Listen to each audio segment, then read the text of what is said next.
बच्चों, आज हम 6th क्लास की एनसीईआरटी का पहला चैप्टर पढ़ने जा रहे हैं।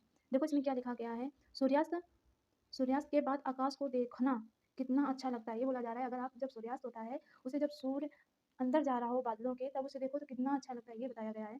फिर इसके बाद में बोला गया आसमान में पहले 1 और 2 चमकते बिंदुओं ही देखते हैं। यानी ये बोला जा रहा है आसमान में पहले 1 या 2 चमकते बिंदु भी दिखते हैं, लेकिन बाद में इनकी संख्या बढ़ जाती है। यानी जब सूर्यास्त हो जाता है तब 1-2 तारे दिखते हैं, लेकिन जैसे ही सूर्य अंधेरा होता जाता है, उनकी संख्या बढ़ती जाती है। फिर लिखा है आप इनकी गणना नहीं कर सकते। यानी तारों की बात की जा रही है। देखा होगा आपने तारे आकाश में कितने सारे निकल आते हैं, तो यही बताया गया कि आप उनकी गणना यानी गिनती नहीं कर सकते हो। फिर इसके बाद में ये बोला गया है संपूर्ण आकाश छोटे-छोटे चमकदार वस्तुओं से भर जाती है। यानी यही बोल रहे हैं कि जो छोटे-छोटे तारे वो आपको दिखाई देते हैं ना, तो वही बोला जा रहा है कि जितना संपूर्ण आकाश यानी जितना आकाश है, उसमें छोटे-छोटे तारे भर जाते हैं। फिर इनमें से कुछ चमकते हुए यानी चमकते होते हैं और कुछ धुंधले होते हैं। तारे कुछ आपको चमकते हुए दिखाई देते हैं और कुछ धुंधले दिखाई देते हैं। फिर ये बोला जा रहा है ऐसा प्रतीत होता है मानो आकाश में हीरे हीरे चढ़े हैं। यानी ये बोला है कि उसमें ऐसा प्रतीत यानी बोल रहा है कि ऐसा आप प्रतीत सोच सकते हो कि वहाँ छोटे-छोटे हीरे जैसे हैं। फिर लगा इसमें से कुछ टिमटिमाते हुए प्रतीत होते हैं, लेकिन अगर आप इनको ध्यान से देखेंगे तो आप पाएँगे कि इनमें से कुछ की टिमटिमाहट अन्य से अलग है। यानी ये बोला जा रहा है आप इतने सारे तारे देखोगे ना, तो उसमें से कुछ तारे आपको चमकते हुए कम दिखाई देंगे, यानी कुछ कम दिखाई देंगे, कुछ ज़्यादा दिखाई देंगे। फिर लिखा है ये बिना किसी टिमटिमाहट के चंद्रमा के समान दिखते हैं, सॉरी चमकते हैं।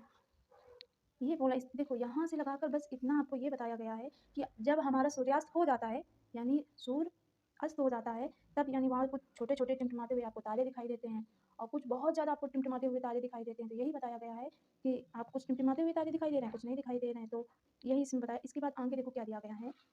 ये बताया गया है कि इन चमकीली बस्तियों के साथ आप लगभग प्रतिदिन चंद्रमा को भी देखते हैं। ये अलग-अलग समय पर अलग-अलग आकार तथा अलग स्थितियों में दिखाई देता है। अब यहाँ तक देख लो क्या बताया गया है।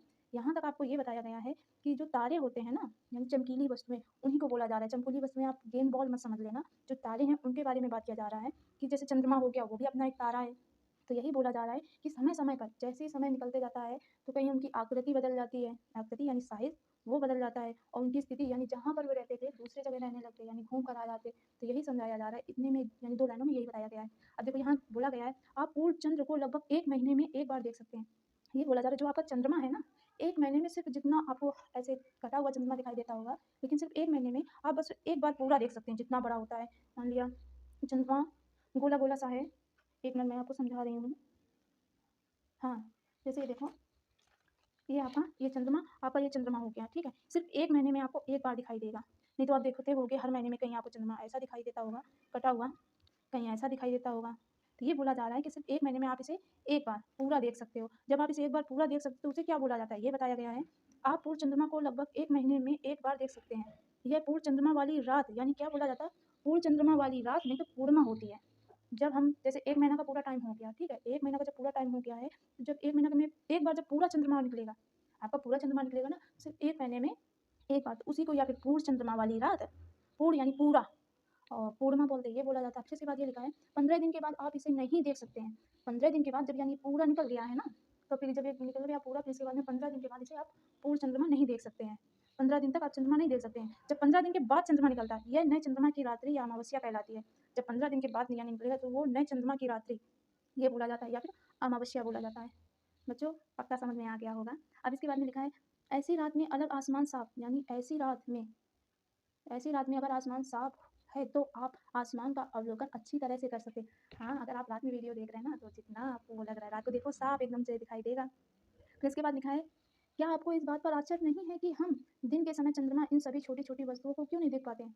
आपके दिमाग में आता होगा ना कि मैं छोटी-छोटी यानी सॉरी, अगर आपके दिमाग में आता ये है कि मैं ये दिन में क्यों नहीं देख पाता हूँ या फिर पाती हूँ? ये मुझे रात में ही क्यों चंद्रमा दिखाई देते हैं? जैसे चंद्रमा हो गया और तारे हो गए, तो इसका भी बताया गया है। ऐसा इसलिए है क्योंकि सूर्य की अधिक तेज प्रकाश के कारण रात के समय चमकने वाली वस्तुएँ को हम नहीं देख पाते हैं। ये बताया गया है। ऐसा इसलिए है क्योंकि सूर्य की अधिक तेज प्रकाश के कारण यानी सूर्य का इतना ज़ोरों से प्रकाश होता है दिन में ना, जैसे ये देख लो, ये यहाँ पर आपको चित्र बनाया है। इसका सूर्य का इतना प्रकाश होता है कि जब चंद्रमा दिन पे निकलता है तो आप नहीं हुए, जैसे तारे हुए तो वो नहीं समझ में आते हैं, नहीं जनाई देते हैं क्योंकि सूर्य का प्रकाश बहुत तेज़ होता है। यही इसमें बताया गया है। फिर इसके बाद में ये बताया गया है सूर्य, चंद्रमा व वे सभी वस्तुएँ जो रात के समय आसमान में चमकती हैं, खगोलीय पिंड कहलाती हैं। देखो, खगोलीय पिंड किसे बोलते हैं? ये खगोलीय पिंड दिया गया है ना, खगोलीय पिंड किसे बोलते हैं? ये बोला जा रहा है जैसे आपका सूर्य हो गया, चंद्रमा हो गया, और वे सभी वस्तुएँ जो रात के समय आसमान में चमक रही हैं, तो जितने आसमान में स चमक रही हैं, वे सारी वस्तुएँ क्या हुईं? खगोलीय पिंड। ये कर लेना, इम्पोर्टेंट है। फिर इसके बाद लिखा गया है, कुछ खगोलीय पिंड बड़े आकार वाले तथा गर्म होते हैं। ये गैसों से बने होते हैं। ये बोला जा रहा है जैसे सूर्य हुआ, चंद्रमा हुआ और जैसे तारे हो गए जो चमक रहे हैं आसमान में। तो ये बोला जा रहा है इनमें से कुछ यानी आकार में बहुत बड़ा हो गया, जैसे सूर्य हो गया, सूर्य भी एक तारा है, चंद्रमा भी एक तारा है और जो चमक रहे हैं वे भी सारे तारे हैं। तो उनमें कुछ ऐसे होते हैं जो बहुत बड़े होते हैं और कुछ ऐसे हो गए कि यानी बहुत गर्म होते हैं और कुछ तो गैस के बने होते हैं, ये बताया जा रहा है। फिर इसके बाद लिखा है, इसके पास अपनी ऊष्मा व प्रकाश होती है। यानी जिनके पास अपनी ऊष्मा, प्रकाश खुद की होती है, वे सभी बहुत बड़ी मात्रा में उत्सर्जित होते हैं। यानी वहाँ जो जिनके पास में ऊष्मा, प्रकाश खुद की होती है ना, वे बहुत सारे लोग होते हैं, ये बताया जा रहा है। तो लिखा है, इन खगोलीय पिंडों को तारा कहते हैं। यानी जितने खगोलीय पिंड हैं, खगोलीय पिंड किसे बोलते हैं मैंने अभी यहाँ पर बताया गया है, जैसे सूर्य हो गया, चंद्रमा हो गया और वे सारे जो चमक रहे हैं रात में, वो सारे क्या हो गए? आपके तारे हो गए। फिर ये भी बोल दिया गया सूर्य एक तारा है। बच्चे समझ में आ गया होगा, आशा करती हूँ। अब चलो दूसरे पेज में क्या बताया गया है वो देख रही हूँ। देखो दूसरे पेज में ये बताया गया है, ये देखो दूसरे पेज में ये बताया गया है, रात के समय चमकते हुए अनगिनत तारे सूर्य के समान होते हैं। ये बोला जा रहा है बहुत सारे तारे होते हैं आपके, जैसे ये देखो ये तारे हो गए, बहुत सारे चमक रहे हैं, तो उनको सूर्य का नाम दिया गया है कि बहुत सारे ऐसे चमकते हुए अनगिनत तारे होते हैं जिसे सूर्य के समान ही है, लेकिन उनमें उनमें बहुत अधिक दूर होने के कारण हम लोग उनकी उनकी ऊष्मा व प्रकाश महसूस नहीं कर सकते तथा अत्यंत छोटे छोटे दिखाई देते हैं। ये बोला जा रहा है यहाँ से लगा के यहाँ तक इस किताब में ये बताया गया है कि यानी रात में जो चमकते हुए बहुत सारे तारे होते हैं वो सूर्य के समान है, लेकिन पता है वो बहुत बहुत बहुत दूर होने के कारण उनके यानी जो ऊष्मा होती है, यानी कि जो प्रकाश होता है, हम उन्हें महसूस ही नहीं कर पाते और तभी वे छोटे मुझे दिखाई देते। यही इसमें बताया गया है। अब इसके बाद में ये बताया गया है कि आपने अवश्य ध्यान दिया होगा, ये बोला जा रहा है आपने अवश्य ध्यान दिया होगा कि कुछ कुछ दूरी से देखने पर सभी वस्तुएं छोटी दिखाई पड़ती हैं, यानी जितनी सभी वस्तुएं हैं छोटी दिखाई देती हैं। अत्यधिक ऊंचाई पर खड़ा हुआ हवाई जहाज यानी उड़ रहा हवाई जहाज छोटा दिखाई देता है।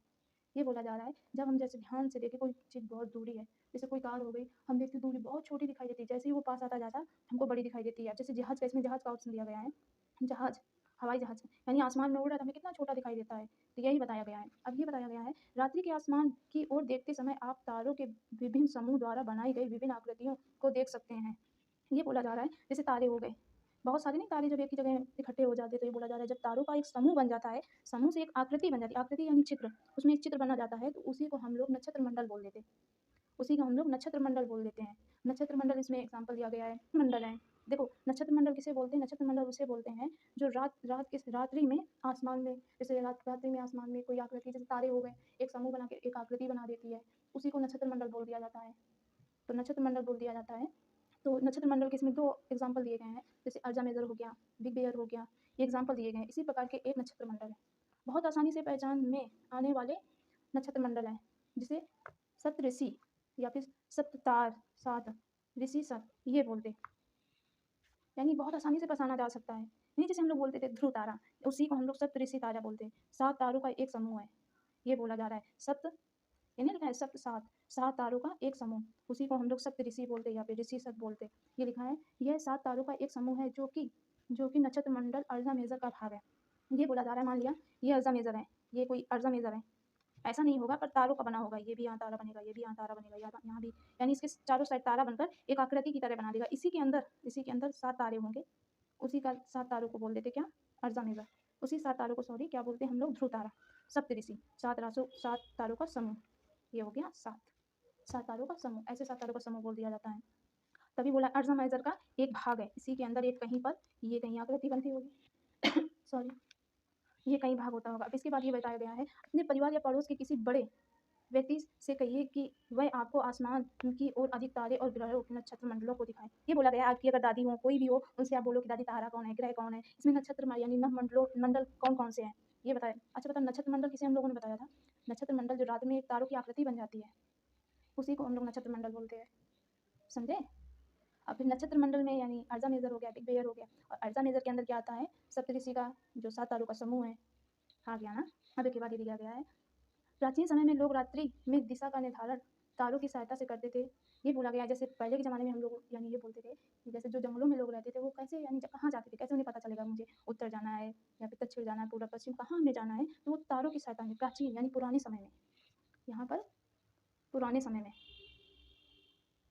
पुराने समय में पुराने समय में यानी लोग कैसे दिशा निर्धारण निर्धारण यानी निश्चित करते थे कि मुझे कहाँ जाना है। अब इसके बाद ये लिखा है उत्तरी उत्तर दिशा को बताता है। जो उत्तरी तारा होता है ना, उत्तरी तारा, हम लोग देखते होंगे कि उत्तरी तारा उसे हम ध्रुव तारा बोलते हैं। ध्रुव तारा भी कहा जाता है। जैसे हम लोग बोलते हैं जहाँ-जहाँ यानी चंद्रमा है उत्तरी साइड देखो जो बहुत ज़्यादा चमक रहा है, तो उसी को हम लोग बोल देते हैं उत्तर दिशा को वो बताता है। फिर लिखा है यह आसमान में हमेशा एक ही स्थान पर रहता है। पता है इसे इसलिए उत्तरी दिशा एक ही तारा को इसलिए यानी किया गया है क्योंकि वो जो तारा है अपनी एक ही जगह पर रहता है, लेकिन जो सारे तारे होते हैं वो घूमते रहते हैं इधर-उधर। तभी उसी को यानी एक उत्तरी उत्तरी दिशा निर्धारित करें उसका नाम रख दिया गया क्या? ध्रुव तारा। उसका नाम ध्रुव तारा रख दिया गया है। फिर ये लिख दिया गया है यह आसमान में हमेशा एक ही दिशा में रहता है, एक ही दिशा पर रहता है। हम सप्तऋषि की सहायता से ध्रुव तारे को निश्चित से जान यानी जो 7 तारों का समूह है ना, उससे हम जान पाते हैं कि यानी ध्रुव तारा कौन-सा है। जैसे देखो इसमें चित्र दिया गया है ये 7 तारे हो गए, 7 तारे फिर इसी की सहायता से हम जान जाएँगे कि इसमें ध्रुव तारा कौन-सा है। और जो ये आपका सप्तऋषि है, ये कहाँ पर था? अर्ज़ा मेजर का एक भाग है, याद रखोगे। इतनी बार मैंने बता ही दिया है कि याद रखोगे। अब इसके बाद यहाँ तक हमारा हो गया। अब इसमें बोला गया चित्र 1 में देखिए यानी इसकी बात कर रहा है।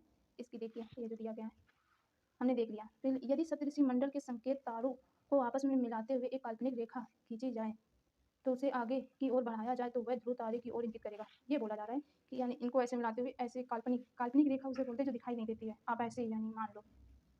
अब ये आया आपका कुछ खगोलीय पिंडों में कुछ खगोलीय पिंडों में अपना प्रकाश व आसमान नहीं होते। देखो हमने देखा था खगोलीय पिंड किसे बोलते हैं? बताओ? खगोलीय पिंड हो गया, जैसे आपका सूर्य हुआ, चंद्रमा हुआ और ये सभी जितने आपके आसमान में हैं, सारे सारे क्या कहलाते हैं? खगोलीय पिंड। अब इसमें खगोलीय पिंड में कुछ ऐसे होते हैं जिनके पास प्रकाश ही नहीं होती, यानी रोशनी नहीं होती। जैसे कुछ तारे के पास रोशनी नहीं है और कुछ के पास बहुत ज़्यादा है, ना उनके पास रोशनी है, ना उनके पास ऊष्मा है। उन्हीं को हम लोग क्या बोलते थे? ग्रह। समझे? ऊष्मा नहीं होती, वे तारों के प्रकाश से चमकते हैं। जैसे एक तारा हो गया, उसकी रोशनी बहुत तेज़ है, तो दूसरे तारे को अपनी रोशनी यानी उसमें लगेगी जाके तो वो भी दिखने लगेगा। जैसे मान लिया आपका कोई आपकी टॉर्च है, आपने देखा होगा किसी दूसरे में लगाओगे रोशनी दूसरे में लगेगी जाकर। उसी प्रकार से ये बताया गया है कि यानी वे तारों के प्रकाश से प्रकाशित होते हैं। उनके पास खुद का यानी प्रकाश, रोशनी नहीं होती और खुद की ऊष्मा यानी एनर्जी नहीं होती है। फिर भी वो दूसरों के तारों से ले लेते और तभी वे जितने पिंड होते, ऐसे पिंड क्या हुए? जैसे तारे हो गए और वहाँ पर छोटे-छोटे कण हो गए। तारे क्या एक कड़ी हैं, तो वो ग्रह कहलाते हैं। समझे? ना उनके पास अपनी प्रकाश होती, ना ऊष्मा होती है और वे तारों के प्रकाश से प्रकाशित होते हैं, तो वे क्या कहलाते हैं? ग्रह कहलाते हैं। लिखा है ग्रह अंग्रेजी में क्या? प्लैनेट। ये क्या है? ग्रीक है। ग्रीक भाषा के ग्रीक भाषा के जो प्लैनेट है ना, प्लैनेट बोल देते प्लैनेट अंग्रेजी शब्द ही है, लेकिन वो ग्रीक भाषा के प्लेनेटाई शब्द से बना है। जो प्लेनेट बना है ना, प्लेनेट किससे बना? प्लेनेटाइड से। प्लेनेटाइड क्या है? ग्रीक भाषा का एक शब्द है जिसका अर्थ है परिभ्रमण। परिभ्रमण मीन्स होता है घूमना परिभ्रमण, चारों ओर घूमने वाला। जैसे मम्मा है हमारी, मम्मा खड़ी रहे, हम मम्मा के चारों ओर घूम रही हूँ, तो इसी का मतलब ये हुआ परिक्रमण कर रही हूँ। मम्मा नहीं बोलते मंदिर में कि मम्मा परिक्रमण करने जा रही हूँ, तो उसी को बोलते हैं। देखा पृथ्वी जिस पर हम रहते हैं यह एक ग्रह है, यानी पृथ्वी की बात की गई जहाँ हम रह रहे हैं ना वो ग्रह है। इसका मतलब न पृथ्वी के पास अपनी खुद की प्रकाश है, ना उसकी ऊष्मा है, वो दूसरे के उससे चमक रही, दूसरा कोई तारा है उससे चमक रही है, पृथ्वी के पास नहीं है। क्या प्रकाश ऊष्मा नहीं है? तभी ये बोला गया पृथ्वी जिसमें हम रहते हैं यह एक ग्रह है। यह अपना संपूर्ण प्रकाश व ऊष्मा सूर्य से प्राप्त करती है। समझे? यानी सूर्य के पास खूब सारी रोशनी है। इसमें देखो बताते ये जैसे है, रुको बता रहे ये देखो जैसे दिया गया है, ये दिया गया सूर्य, ये अपनी पृथ्वी है, यानी अपनी पृथ्वी के पास ना ऊष्मा है ना ऊर्जा है। ये सूर्य एक तारा है ना, तो सूर्य से यानी चमक की वजह से पृथ्वी अपने यहाँ पर उसमें रोशनी आती है, सूर्य से हम लोगों को रोशनी मिलती है, ये बताया जा रहा है। आशा करती हूँ कि समझ गए होगे हैं। अब यहाँ तक हो गया हमारा। अब आता है यह अपना प्रकाश व ऊष्मा सूर्य से प्राप्त करती है, जो पृथ्वी के सबसे नज़दीक का तारा है। पृथ्वी के सबसे नज़दीक का तारा क्या है? सूर्य। पृथ्वी के सबसे नज़दीक का तारा है, पृथ्वी के नज़दीक है। लेकिन पृथ्वी को बहुत अधिक दूरी यानी पृथ्वी को बहुत अधिक दूरी से जैसे चंद्रमा को चंद्रमा से देखने पर यह चंद्रमा की सतह चमकती हुई प्रतीत होती है। मतलब ये बोला गया है पृथ्वी को बहुत अधिक दूरी से हम लोग देख रहे हैं, जैसे चंद्रमा से देख रहे हैं हम लोग, तो हमें क्या दिखाई दे रही है? यह चंद्रमा की सतह यानी जहाँ चंद्रमा की सतह है पृथ्वी जैसी, धरती जमीन मान लो उसकी, जमीन में चमकती हुई प्रतीत होती है। चंद्रमा से हम लोग देखेंगे ना तो हमें क्या दिखाई देता है कि हमारी पृथ्वी चमक रही है, उसके पास खुद की ऊर्जा है, ऊष्मा है, ये बोला जा रहा है इससे हमें। समझ गए होगे ना बच्चों? हाँ, आशा करती हूँ समझ गए होगे। अब आगे हम लोगों को ये बताया गया है, इसमें देखो इसमें क्या बताया गया है?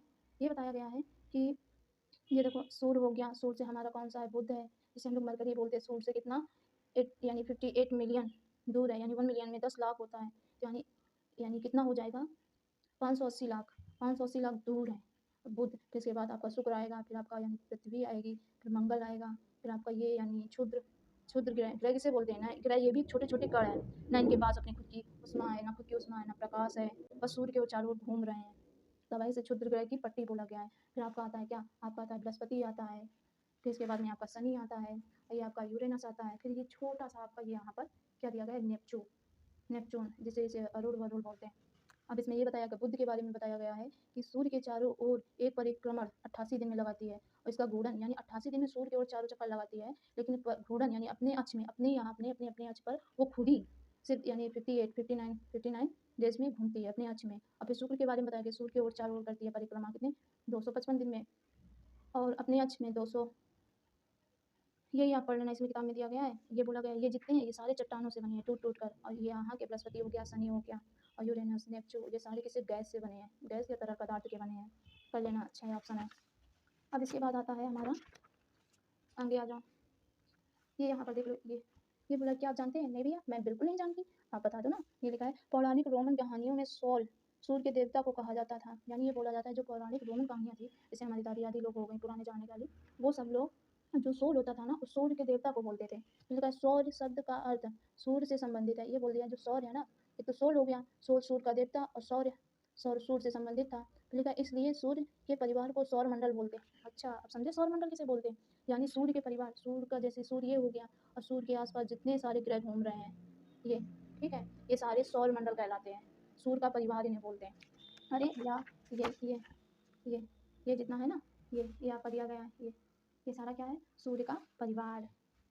आशा करती हूँ कि समझ गए होगे भैया। अब आएगा, अब देखो क्या क्या शब्द की उत्पत्ति। अब देखो कौन से शब्द की उत्पत्ति की बात की जा रही है। ऐसे बहुत से शब्द जिनका उपयोग हम एक भाषा में करते हैं, अक्सर वे दूसरी भाषाओं के लिए शब्द हो सकते हैं। शब्द उदाहरण के लिए जियोग्राफी एक अंग्रेजी शब्द है। जियोग्राफी पता होगा किसे बोलते हैं, भूगोल को, भूगोल, भूगोल को बोलते हैं जियोग्राफी, भूगोल को बोलते हैं। और ये भी बोलते हैं जियोग्राफी जो आपकी ये ग्रीक भाषा है, ग्रीक भाषा से लिया गया है, ये जियोग्राफी किससे लिया गया है, ग्रीक, ग्रीक भाषा से लिया गया है। और ग्रीक भाषा का इसका अर्थ है पृथ्वी का विवरण। इसका क्या मतलब है, पृथ्वी का विवरण, पृथ्वी का विवरण, यानी एक तो ग्रीक भाषा हो गया, और इसका अर्थ क्या हो गया, पृथ्वी का विवरण, अर्थ ये हो गया। अब इसके बाद में दिया गया है यह दो ग्रीक शब्दों से मिलकर बना है। अरे ये तो है ही, लेकिन ये जितना जियोग्राफी आपकी है, ये जियोग्राफी दो शब्दों, दो ग्रीक शब्द से बने हैं। देखो कौन कौन सा है, दो ग्रीक शब्द से मिल, जी का अर्थ है पृथ्वी, और वापस ग्राफी, पृथ्वी नहीं जियोग्राफी, ग्राफी, जी स्टार्टिंग की, ये स्टार्टिंग का जियो दिया गया है ना, इसका अर्थ दिया गया है पृथ्वी, और यानी और एवं का मतलब और होता है, और ग्राफिया, ये दो से बन के बना है। ग्राफिया का अर्थ है, यानी जी का मतलब हो गया आपका पृथ्वी, और ग्राफिया का मतलब बताया गया है, ग्राफिया का मतलब है लिखना। एक तो आपका ये हो गया, एक तो ये हो गया, जिसका लिखा है जियो लॉजी मेट्री, ये दिया गया। आप देख लेना ये सवाल बहुत उसमें यानी पूछे जाते हैं। अब आगे आगे के बारे में पढ़िए, आगे दिया गया है सौर मंडल, सौर मंडल के बारे में पढ़ते हैं। पहले ये देख लेते हैं, आसमान में देखने वाला चंद्रमा एक उपग्रह है, यानी जो हमारा चंद्रमा है ना एक उपग्रह है, यह हमारी पृथ्वी का सहचर है, तथा यानी पृथ्वी का इसे सहचर यानी साथी बोलते हैं, तथा इसके चारों ओर चक्कर लगाता है, तथा इसके चारों ओर, पृथ्वी के चारों ओर चक्कर लगाता है। हमारी पृथ्वी के समान, हमारी पृथ्वी के समान 7 अन्य ग्रह हैं, यानी पृथ्वी तो है ही, और 7 और अन्य ग्रह हैं जो सूर्य सूर्य के प्रकाश व उष्मा से यानी प्राप्त होते हैं, यानी सूर्य से प्रकाश और उष्मा प्राप्त करते हैं, उनमें से कुछ के पास अपने चंद्रमा भी हैं। यानी ये बोला जा रहा है कि जो हमारा पृथ्वी है उसका एक है क्या, सहचर, एक केवल सहचर यानी साथी जिसे चंद्रमा है, वो पृथ्वी के ओर चारों चक्कर लगा रहा है, जैसे पृथ्वी सूर्य के चारों चक्कर लगा रही है, उसी प्रकार आपका जो चंद्रमा है पृथ्वी के चक्कर लगा रहा है, ये बोला जा रहा है। बोला एक तो अपना पृथ्वी तो ग्रह है ही, 7 और ग्रह हैं, ये बताया गया है जो सूर्य के प्रकाश से प्रकाशित हो रहे हैं, ये बोला गया है। सौर मंडल देखो, सौर मंडल, सौर मंडल लिखा है सूर्य 8 ग्रह, यानी सूर्य हो गया और 8 ग्रह, वो उपग्रह, अभी आगे आएगा उपग्रह किसे बोलते हैं, उपग्रह तथा कुछ अंक छोट यानी अंक खगोलीय पिंड, खगोलीय पिंड किसे बोलते हैं, जिनके प्रकाश है और जिनके प्रकाश नहीं भी है, और जितने यानी सूर्य हो गए, जितने ग्रह जितने चमकते हुए दिखाई दे रहे हैं सारे को खगोलीय पिंड बोलते हैं। और वो क्षुद्र ग्रह, क्षुद्र ग्रह हो गए, उल्कापिंड हो गए, क्षुद्र ग्रह हो गए, उल्कापिंड सभी जितना दिख रहा है सो यानी आकाश में सारा क्या सौरमंडल का निर्माण हो रहा है। ठीक है, उसे हम सौर्य का परिवार जिसका मुखिया सूर्य है, यानी जितने सब कुछ है सारा सूर्य का परिवार है, सारा सूर्य का परिवार है, उसी को हम सौरमंडल बोलते हैं। अब आ जाओ, अब मुखिया क्या है सूर्य, सूर्य के बारे में। सूर्य सौरमंडल के केंद्र में है, बीच में आपका क्या है सूर्य। ये देखो बीच में आपका क्या है सूर्य। तो यही बोला गया सौरमंडल के केंद्र में क्या है हमारा सूर्य। यह बहुत बड़ा है, अरे दैया सूर्य हमारा बहुत बड़ा है, ये बोला जा रहा है। यह अत्यधिक गर्म गैसों से बना है, यानी सूर्य की बात की जा रही है, यानी इसके अंदर बहुत गर्म बहुत ज़्यादा गर्म गैसें भरी हैं। फिर लिखा इसका खिंचाव बल सब इसके सौरमंडल को बांधे रहता है, यानी ये बोला जा रहा है कि सूर्य का खिंचाव यानी गुरुत्वाकर्षण। अभी आप बच्चे हो तो नहीं पता होगा, यानी उसका जो खिंचाव है सूर्य का बीच के, देखो ये जैसे हमारा सूर्य हो गया, ये इसका खिंचाव इनकी ओर है, सारे जितने ग्रह हैं इधर अंदर की ओर है, तभी बांधे हुए सौरमंडल को, ये बोला जा रहा है। आशा करती हूँ कि यानी समझ गए होगे। फिर इसके बाद ये बोला गया है बांधे रखा है सूर्य सौरमंडल के लिए प्रकाश व उष्मा का एकमात्र स्रोत है। ये बोला गया है जितने हमारे यानी सूर्य की ओर चारों चक्कर लगा रहे हैं वो तो सारे ग्रह हैं, ग्रह के पास कहाँ उष्मा होती है, कहाँ प्रकाश होती है। तो यही बोला गया कि यानी जो जितना सौरमंडल हमारा है, सौरमंडल में सिर्फ एक ही है सूर्य जो चमक रहा है, बाकी नहीं चमक रहा है, ये बोला गया है। अब इसके बाद में ये आता है हो गया, अब ये बोला गया है लेकिन हम इसकी इसकी अत्यधिक तेज उष्मा को महसूस नहीं कर पाते, यानी सूर्य की इतनी गर्मी है फिर भी हम महसूस नहीं कर पाते, क्योंकि सबसे नज़दीक का तारा होने के बावजूद यह हमसे बहुत दूर है, यानी जो सूर्य है ना हमसे बहुत नज़दीक है। ये बोला जा रहा है जो सूर्य सॉरी ये बोला जा रहा है सबसे नज़दीक तारा यानी पृथ्वी का जो है ना सबसे नज़दीक तारा है, लेकिन दूरी में बहुत दूर है, बहुत दूर है। तो तभी हम लोग इसकी जो उष्मा होती है उसको महसूस ही नहीं कर पाते। लिखा है सूर्य पृथ्वी से लगभग 15 करोड़ किलोमीटर दूर है, ये बोला गया है। देखो ग्रह के बारे में बताया गया, हमारे सौरमंडल में 8 ग्रह हैं। सूर्य सूर्य से दूरी के अनुसार जैसे बुध हो गया, शुक्र हो गया, मंगल हो गया, फिर बृहस्पति हो गया, मंगल बृहस्पति शनि यूरेनस नेपच्यून। अब देखो कैसे बुध के बाद क्या आता है हमारा बृहस्पति, फिर आता है शुक्र, तो यानी एक गैप कर दो, फिर शुक्र के पास शनि रवि, फिर संडे आता है, संडे के दिन एंजॉय करें यानी पृथ्वी के पास में हूँ, फिर सोम हटा दो, यानी एक गैप करते जाओ आ जाएगा आपका। अब आता है आगे, देखो क्या दिया गया है इस किताब में। ये बोला गया सौरमंडल के सभी 8 ग्रह एक निश्चित पथ पर सूर्य के चक्कर और लगाते हैं। ये रास्ते दीर्घावृत्त में फैली हुई है, यानी ये चक्कर दीर्घावृत्त में लगाते हैं। समझा रहे हैं रुको, जैसे ये हमारा सूर्य हो गया, ठीक है, ये बोला जा रहा है सूर्य की ओर ये चक्कर लगा रहे हैं 8 ग्रह हमारे, लेकिन कैसे लगा रहे हैं दीर्घावृत्त, दीर्घा यानी एंटी क्लॉकवाइज, ऐसे जिस साइड हमारी सूर्य की घड़ियाँ घूमती हैं, सॉरी दीर्घा यानी जिस साइड हमारी घड़ियाँ घूमती। अब इसके बाद आता है फिर ये दिखाई हुई ये कक्षा कहलाती है, यानी कक्षा किसे बोलते हैं, कक्षा उन्हें बोलते हैं जैसे ये हो गया सूर्य हमारा, ठीक है, ये हमारी यानी ग्रह हो गए छोटे छोटे, ये जहाँ पर घूम रही ना ये को कक्षा जैसे ऑर्बिट करते, कक्षा हमारी ये कक्षाएं हैं, ये घूम रही ना अपने पथ पर घूम रही हैं, वो भी दीर्घावृत्त, तो अपने अपने अक्ष पर घूम उन्हीं को कक्षा बोलते हैं। फिर लिखा है बुध शुक्र के सबसे नज़दीक है, यानी सॉरी बुध है ना सूर्य के सबसे नज़दीक है, देखा होगा आपने। फिर लिखा है अपनी कक्षा में सूर्य के चारों चक्कर लगाने में 88 दिन लगा रहा है, कौन बुध। फिर लिखा सूर्य को, जब सूर्य की बात आती है सूर्य को पृथ्वी का जुड़वा ग्रह कहा जाता है। अब ये नहीं पूछो कि जुड़वा ग्रह क्यों कहा जाता है, बता रही हूँ। किसे, शुक्र को, देखो इसलिए बोलते हैं क्योंकि जो शुक्र होता है जितना अपने यानी जितना सूर्य के ओर चक्कर लगाने में लगता है उतना ही दोनों, क्योंकि इन लोगों की दूरी लगभग सेम भी होती है, जिसके बाद जितना सूर्य की ओर चक्कर लगाने में इनका टाइम लगता है इतना इनका भी लगता है, तो दोनों को बराबर माना गया है, तो इसीलिए जुड़वा ग्रह बोला जाता है, समझे, इसीलिए जुड़वा ग्रह बोला जाता है। फिर इसके बाद आता है क्योंकि इसका आकार यानी जितना इसका आकार है और आकृति लगभग पृथ्वी के समान होती है, ये बोला गया है। सभी अभी तक प्लेटो को भी एक ग्रह माना जाता था सॉरी अभी तक प्लेटो को भी एक ग्रह माना जाता था, परंतु अंतर्राष्ट्रीय खगोलीय संगठन के बैठक में 2006 में यह निर्णय किया कि कुछ समय पहले खोजे गए अन्य खगोलीय पिंड जिनका नाम ये है सीरस तथा प्लेटो दोनों को बहुने ग्रह कह दिए गए। बहुने ग्रह क्यों कह दिए गए, ये अपनी कक्षा पे नहीं घूमते थे, ये लोग जैसे पृथ्वी हो गए तो अपनी कक्षा में घूम रहे थे, कौन पृथ्वी हो गए तो ये अपनी कक्षा में घूम रहे हैं, लेकिन जो प्लेटो था वो अपनी कक्षा में नहीं घूम रहा था। जैसे ये प्लेटो हो गया, ये हमारा प्लेटो है, ठीक है, प्लेटो ये हमारा है, तो यानी इसे ऐसा घूमना चाहिए, पर ये कहीं इधर आ जाता था कहीं इधर आ जाता था, इन लोगों के बीच में आ जाता था, तभी बोल दिया कि ये ग्रह नहीं है, क्योंकि ये अपने कक्षा पे नहीं घूम रहा है। अब पृथ्वी की बात आती है, देखो पृथ्वी सूर्य से दूरी के हिसाब से पृथ्वी तीसरा ग्रह है। ये सूर्य हो गया, फिर बुध आता है, फिर शुक्र आता है, फिर पृथ्वी आती है, इसीलिए बोला गया पृथ्वी तीसरा। आकार में यह पांचवा सबसे बड़ा ग्रह है, यह ध्रुवों के पास चौड़ी चपटी हुई है, यानी पृथ्वी जो होती है अपने ध्रुवों के पास थोड़ी चपटी हुई है, तिरछा, ये बोला जा रहा है। इसी कारण है, यानी यही कारण है कि इसके आकार को भू-आप कहा जाता है। यानी ये चपटी है ना, तो इसका नाम रख दिया गया भू-आप। तो देखा भू-आप का अर्थ है पृथ्वी के सामान का आकार, यानी चपटी है लेकिन हमारे भू-आप रखा गया, और भू-आप का मतलब है पृथ्वी के सामान का आकार। लिखा गया है जीवन के लिए अनुकूल परिस्थितियां संभवतः केवल पृथ्वी पर ही पाई जाती हैं। पृथ्वी ना तो अधिक गर्म है और ना ही अधिक ठंडी है। ये बोला जा रहा है यानी पृथ्वी में यह जीवन पाओ जाते हैं, जीवन कहे पाए जाते हैं, ना ये ज़्यादा गर्म है ना ज़्यादा ठंडी है, एक हमारे जीवन पाओ जाते हैं। ये लिखा है यहाँ पानी व वायु उपस्थित है जो हमारे जीवन जीवन के लिए आवश्यक है। यानी हमें क्या चाहिए, पानी और वायु जो यानी पृथ्वी में है। लिखा है वायु में जीवन के लिए आवश्यक गैसें भी हैं, जैसे ऑक्सीजन हो गया। यही कारण से पृथ्वी सौरमंडल का सबसे अद्भुत ग्रह है। यानी यहाँ पर गैसें ऐसे सब पाई जाती, पानी भी पाई जाती, तो यही हमारे अद्भुत ग्रह नाम दिया गया है। अभी का अंतरिक्ष अंतरिक्ष से देखने पर यानी आकाश से जब हम नीचे देखते हैं ना, पृथ्वी हमें कैसी दिखाई देती है, नीली ग्रह दिखाई देती। नीली क्यों दिखाई देती है, क्योंकि इसका एक तिहाई भाग, कितना, एक तिहाई भाग पानी से ढकी हुई है। पृथ्वी का यानी जितना भाग है, मान लिया ये पृथ्वी है, इसका एक तिहाई भाग, इतना पूरा, इतने में पूरा पानी है, इतने में क्या है हमारा लैंड। लैंड मतलब पृथ्वी, जमीन, जमीन है, भूमि है, इतना सिर्फ एक पार्ट, और बाकी दो तिहाई, दो तिहाई, दो तिहाई हमारा क्या है, पानी, दो तिहाई पानी से ढका हुआ है। फिर लिखा है इसे नीला ग्रह भी कहा जाता है। पानी की वजह से क्या बोला जाता है, नीला ग्रह भी कहा जाता है। नीले रंग की दिखाई जाती है और नीले ग्रह होता है। अब चंद्रमा के बारे में चलो देख लेते हैं।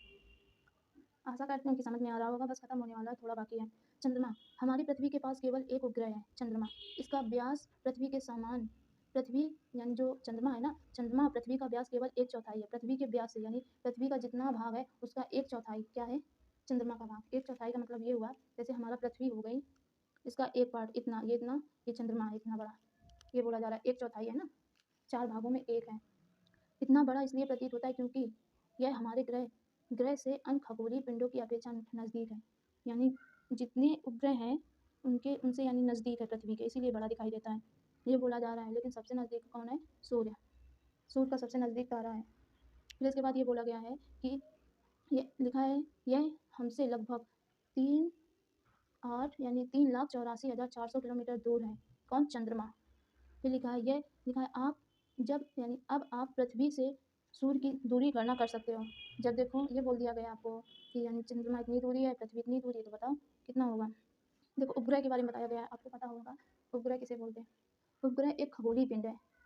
खगोलीय पिंड कौन थे, जैसे सूर्य, तारा सभी चमकते हुए सभी खगोलीय पिंड थे जो ग्रहों की ओर चक्कर लगाते हैं। यानी उपग्रह कौन है, देखो ग्रह आपके वो हैं जो सूर्य की ओर चक्कर लगाते हैं, और ग्रह वो हैं जो ग्रह के चक्कर लगाते हैं। ठीक है, जिस प्रकार ग्रह सूर्य के ओर चक्कर लगाते हैं उसी प्रकार ग्रह के ओर चक्कर लगाते हैं। देखो उपग्रह दो प्रकार के होते हैं, एक तो जो पहले से हैं, एक मानव निर्मित उपग्रह नहीं बोलते, सैटेलाइट, हम लोग बना के वहाँ पर सैटेलाइट भेज देते, फिर देखते रहते हमारे पृथ्वी में क्या हो रहा है क्या नहीं हो रहा है, तो वो मानव निर्मित है। मानव निर्मित एक कृत्रिम पिंड है, यानी वो खुद अपने हाथों से बनाया गया है, वैज्ञानिक लोगों ने बनाया। यह वैज्ञानिकों के द्वारा बनाया गया है, जिसका उपयोग ब्रह्मांड के बारे में जानकारी करने एवं पृथ्वी पर संचार माध्यम के लिए किया जाता है। ये बोला जा रहा है यानी ब्रह्मांड को देखने के लिए, उनकी जानकारी प्राप्त करने के लिए क्या हो रहा है क्या नहीं हो रहा है, और पृथ्वी में यानी संचार का माध्यम यानी कम्युनिकेशन उनके माध्यम से किया गया है। इसे रॉकेट के द्वारा अंतरिक्ष में भेजा जाता है। नहीं बोला, रॉकेट लॉन्च किया गया है। पृथ्वी की कक्षा में उपस्थित कर दिया जाता है, यानी जहाँ पृथ्वी की कक्षा होती है ना, कक्षा क्या होती है, ये जैसे ये घूम रहे हैं अपने अपने अक्ष पर, यही कक्षा होती है। ये अपनी दिशा में घूम रहे हैं, एक ही यानी सड़क है। जैसे हमें स्कूल से घर जाना है, हमारे लिए एक ही सड़क है कि यानी घर से स्कूल एक ही सड़क से आना जाना है, तो वो हमारी कक्षा हो गई, ये बोला जाता है। समझ गए होंगे। अब आगे देखते हैं आगे क्या दिया गया है। आगे हमारा बाकी है, हाँ अभी थोड़ा है, बस एक पेज बाकी है, जल्दी जल्दी करा दे रही हूँ। ये बोला गया है, देखो चंद्रमा पृथ्वी का चक्कर, यानी जो चंद्रमा होता है पृथ्वी का एक चक्कर 28 दिन में लगाता है। यानी पृथ्वी की ओर चक्कर 28 दिन में कौन लगाता है, चंद्रमा। 27 दिन में, 27 दिन में करता है कौन, चंद्रमा। लगभग उतनी समय में अपनी अक्ष पर भी घूम लेता है, यानी जितने 28 दिन का लगा हुआ था पृथ्वी में, यानी घूमेगा उतनी देर में या अपनी अक्ष में लगा लेता है। फिर ये बोला इसका परिणाम स्वरूप पृथ्वी से हमें चंद्रमा केवल एक ही भाग दिखाई देता है। इसका मतलब ये बोला जा रहा है जैसे पृथ्वी हो गई, ठीक है, पृथ्वी की ओर चक्कर लगा रहा हुआ कितना, 28 दिन में या 27 दिन में या। अब जो चंद्रमा है अपने अक्ष में अभी घूम रहा है, चक्कर लगा रहा हो पलटी खा खा कर, यानी वो भी कितने 27 दिन में लगा रहा है, 27 दिन में। तभी हम लोग चंद्रमा का सिर्फ एक भाग देख पावा था, यानी गोल गोल नहीं देख पावा था, सिर्फ एक भाग ऐसे देख पावा था, ये बोलो जा रहा है। फिर कहा चंद्रमा की परिस्थितियाँ जीवन के लिए अनुकूल नहीं है, यानी परिस्थितियाँ यानी वहाँ की स्थिति कैसी है, क्या वहाँ लोग रह सकते हैं। इसकी सतह पर पर्वत, पठार, गड्ढे, यानी पर्वत वहाँ बहुत है, मैदान, गड्ढे जो चंद्रमा की सतह पर छाया बनाते हैं, यानी वहाँ पर ज़मीन है, पर वहाँ पर पर्वत हुआ, मैदान हुआ, गड्ढे हुए, ये सब है, तभी छाया बना होता है। नहीं बोल देते हैं चाँद में दाग है, तो ये दाग नहीं है, छाया है, किसकी? पर्वत की हो गई, मैदान के हो गए और गड्ढे हो गए, उन्हीं की छाया बनती है। तो लिखा है एक पूर्णिमा के दिन चंद्रमा की छाया को देखा जा सकता है, ये बोला जा रहा है। क्षुद्र ग्रह, क्षुद्र ग्रह किसे बोलते हैं? तारों, ग्रह व उपग्रह के अतिरिक्त असंख्य पिंड, छोटे पिंड भी सूर्य की ओर चक्कर लगाते हैं। ये बोला जा रहा है कि तारे हो गए, जैसे ग्रह हो गए, उपग्रह हो गए, उनके अतिरिक्त बहुत छोटे-छोटे ऐसे पिंड होते हैं जो सूर्य की ओर चक्कर लगा रहे हैं, तो उनके यहाँ का बोला जाता है क्षुद्र ग्रह। देखा, ये मंगल व बृहस्पति कक्षाओं के बीच में है। किसके? मंगल और बृहस्पति। अरे वो बेल्ट थी ना, दिखा रही हूँ रुको। हाँ ये ये वाली बेल्ट, यानी ये बोला गया कि बहुत से तारे हो गए, ग्रह हो गए, बहुत से उपग्रह हो गए, और वो तो चक्कर लगा ही रहे हैं सूर्य के, और प्लस जब और छोटे-छोटे कोई पिंड आ जाते हैं, चक्कर लगाते, तब उनको उनको बोलते हैं क्षुद्र ग्रह। और वो क्षुद्र ग्रह कहाँ है? मंगल और बृहस्पति की कक्षाओं के बीच में। वैज्ञानिकों के अनुसार क्षुद्र ग्रह ग्रह की ही भाग है, यानी जो ग्रह होते हैं ना, उनकी ना उष्मा होती है ना ऊर्जा होती है, वही ग्रह के जो भाग हैं वही हैं, जो जो कि बहुत वर्ष पहले विस्फोटक के बाद टूटकर अलग हो गए। यानी विस्फोट हुआ था ग्रह में, तो वही छोटे-छोटे टुकड़े होकर वहीं पर हो गए। उल्का पिंड, देखो उल्का पिंड अब किसे बोलते हैं? उल्का पिंड बोलते हैं सूर्य के चारों ओर चक्कर लगाने वाले पत्थरों के छोटे-छोटे टुकड़ों को उल्का पिंड कहा जाता है। जैसे सूर्य की ओर चक्कर लगा रहे हैं छोटे-छोटे से कण हैं, तो उनको उल्का पिंड बोल रहे हैं। कभी-कभी ये उल्का पिंड पृथ्वी के इतने नज़दीक आ जाते हैं कि इनकी प्रवृत्ति पृथ्वी पर गिरने की हो जाती है।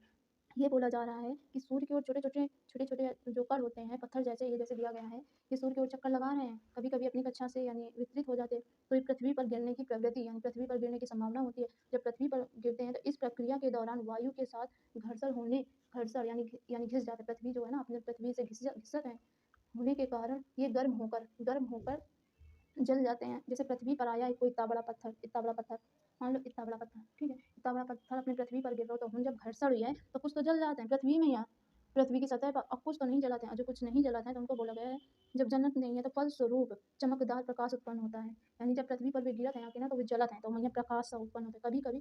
कभी-कभी कोई उल्का पूरी तरह से नहीं जल पाती है, पृथ्वी पर गिर जाती है, तो धरातल पर गड्ढे हो जाते हैं। पृथ्वी पर यानी जो धरातल है, पृथ्वी की ज़मीन, वहाँ गड्ढे हो जाते हैं, जब गिरत है ना, तो गड्ढे हो जाते हैं। फिर ये बोला गया, क्या आपने तारों वाले खुले आसमान में एक ओर से दूसरी ओर की फैली फैली चौड़ी सफ़ेद पट्टी की तरह एक चमकदार रास्ते को देखा है? ये बोला गया है, ऐसे नहीं दिखा देते। आपने तारे के समूह को देखा होगा, बहुत सारे होते, फिर वाइट वाइट सा देखते आसमान में कि देखो इस चिन्ह बना है। यही बोला जा रहा है, ये पट्टियाँ आकाश गंगाएँ कहलाती हैं, यानी बहुत सारे तारों का समूह, उनका आकाश गंगाएँ बोलते हैं। जैसे मिल्की वे है, मिल्की वे मिल्की वे गैलेक्सी। हमारा सौर मंडल इस आकाश गंगा का एक भाग है। यानी सौर मंडल जो है ना, सौर मंडल क्या था? सूर्य के परिवार हो गए सारे, सौर मंडल था। और जो सौर मंडल है, सौर मंडल, बहुत सारे सौर मंडल में तब कहीं आकाश गंगा होता। हमारा सौर मंडल भी एक छोटा सा, बहुत सारे सौर मंडल, बहुत सारे होते, तब एक आकाश गंगा बनती। आकाश गंगा एक बनती है, तब एक आकाश गंगा बनती। फिर बोला गया है, करोड़ों बादलों और गैसों की लाखों पट्टियाँ दिखाई देती है, आकाश गंगा के बारे में बताया गया, और बहुत सारी आकाश गंगा मिलकर ब्रह्मांड बनाती है। इस चित्र में ये बनाया गया कि पृथ्वी हमारे अंदर है, पृथ्वी में हम लोग रहते हैं, फिर सौर मंडल आकाश गंगा के अंदर बहुत सारी आकाश गंगा मिलकर एक ब्रह्मांड बनाती हैं, ये बोला गया है। हो गया चैप्टर कंप्लीट। आई होप कि आपको समझ में आया होगा। थोड़ी तबीयत नहीं सही है, फिर भी कोशिश किया है समझाने की। ये पहला चैप्टर था, डेली एक चैप्टर आता रहेगा, 6th क्लास के एनसीईआरटी का था। आई होप कि समझ में आया होगा। मैं सत्या हूँ। अभी तक आपने मेरा चैनल सब्सक्राइब नहीं किया है, तो प्लीज़ सब्सक्राइब कर देना। Thank you so much. Bye bye.